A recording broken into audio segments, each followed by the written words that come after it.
9ನೇ ತರಗತಿಯಲ್ಲಿ ಕಲಿಯುತ್ತಿರುವ ಎಲ್ಲ ಮಕ್ಕಳಿಗೂ ಸ್ವಾಗತ. ಇವತ್ತು ನಾವು ಸಮವಾಕ್ಯ ಜೋಡಿಗಳು ಎಂಬ ಅಧ್ಯಾಯದ 4ನೇ ಲೆಕ್ಕವನ್ನು ಕಲಿಯುವ. ಪ್ರಶ್ನೆ ನೋಡಿ ಇಲ್ಲಿ. ಒಂದು ಭಿನ್ನ ರಾಶಿ ಸಂಖ್ಯೆಯ ಅಂಶಕ್ಕೆ ಒಂದನ್ನು ಕೂಡಿಸಿ ಸರಳಗೊಳಿಸಿದಾಗ 1/2 ಲಭಿಸಿತು. ಛೇದಕ್ಕೆ ಒಂದನ್ನು ಕೂಡಿಸಿ ಸರಳಗೊಳಿಸಿದಾಗ 1/3 ಲಭಿಸಿತು. ಭಿನ್ನ ರಾಶಿ ಸಂಖ್ಯೆ ಯಾವುದು? ಈ ಕ್ವಶನ್ ಆನ್ಸರ್ ನಮಗೆ ಹೇಗೆ ಮಾಡಬಹುದು ನೋಡುವ. ಮೊದಲನೇದಾಗಿ ನೀವು ಇಲ್ಲಿ ಎಂತ ಮಾಡಿ, 2 ಸಂಖ್ಯೆಗಳು ತೆಕ್ಕೊಳ್ಳುವ. ನಾವು ಎಕ್ಸ್ ಮತ್ತು ವೈ ಅಂತ ತೆಗೆದುಕೊಳ್ಳುವ ಅಲ್ವಾ.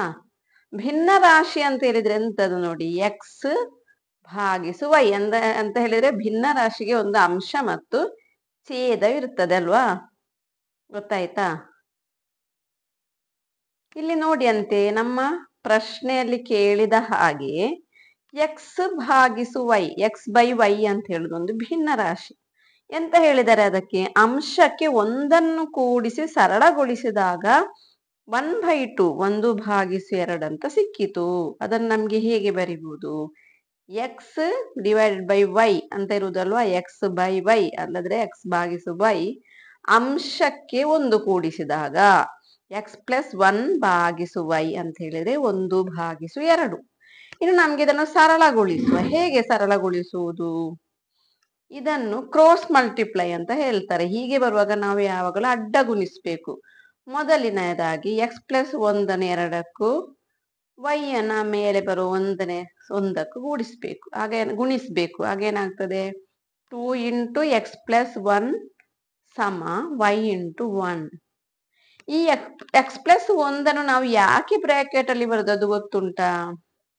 ಅದೊಂದು ದ್ವಿಪದ, ಅಲ್ಲಿ 2 ಪದಗಳುಂಟು. ನೀವು ಮೊದಲ ಕ್ಲಾಸಲ್ಲಿ ಕಲ್ತಿರುವಿರಿ ನೋಡಿ. ಒಂದೇ ಚರ ಮಾತ್ರ ಇದ್ರೆ ಅದನ್ನು ಏಕಪದ ಅಂತ ಹೇಳ್ತೇವೆ. ಎಕ್ಸ್ ಪ್ಲಸ್ ವೈ ಅಂದ್ರೆ ದ್ವಿಪದ, ಗೊತ್ತಾಯ್ತಾ?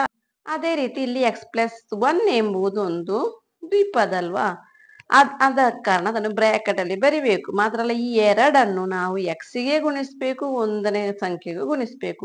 ನಾವು ಬ್ರಾಕೆಟ್ ಇಲ್ಲದಿದ್ದರೆ ಬರೆಯುವಾಗ ಏನಾಗ್ತದೆ, ತಪ್ತದೆ. ಅದಕ್ಕೆ ಬೇಕಾಗಿ ನಾವು ದ್ವಿಪದಗಳಿದ್ದರೆ, ಬಹುಪದ ಯಾವುದಿದ್ರು ಅದನ್ನು ಯಾವಾಗಲೂ ಬ್ರಾಕೆಟ್ ಒಳಗೆ ಬರೀಲಿಕ್ಕೆ ನೆನಪು ಮಾಡಬೇಕು. ಈಗ ಎಂತಾಯ್ತು, 2x + 2 = y ಅಂತ ಸಿಕ್ಕಿತು.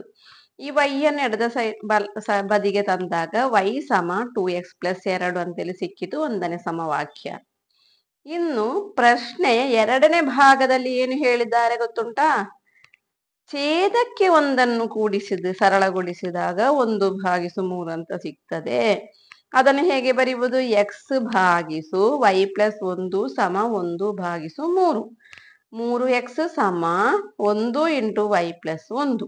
ಇದನ್ನು ಗುಣಿಸುವಾಗ 3x = 1y + 1, 3x = y + 1 ಅಂತೇಳಿ ಸಿಕ್ಕಿತಲ್ವಾ. ಇನ್ನು ನಾವು 2 ಸಮವಾಕ್ಯಗಳನ್ನು ಒಟ್ಟಿಗೆ ಬರೆಯುವ. y = 2x + 2 1ನೇ ಸಮವಾಕ್ಯ, 3x = y + 1 2ನೇ ಸಮವಾಕ್ಯ ಅಲ್ವಾ. ಇನ್ನು ಹೇಗೆ ಬರಿಬಹುದು ಅಂತ ಹೇಳಿದ್ರೆ, y = 2x + 2 2ನೇ ಸಮವಾಕ್ಯದಲ್ಲಿ ಆದೇಶಿಸಿದಾಗ ಏನಾಗ್ತದೆ ಗೊತ್ತುಂಟಾ?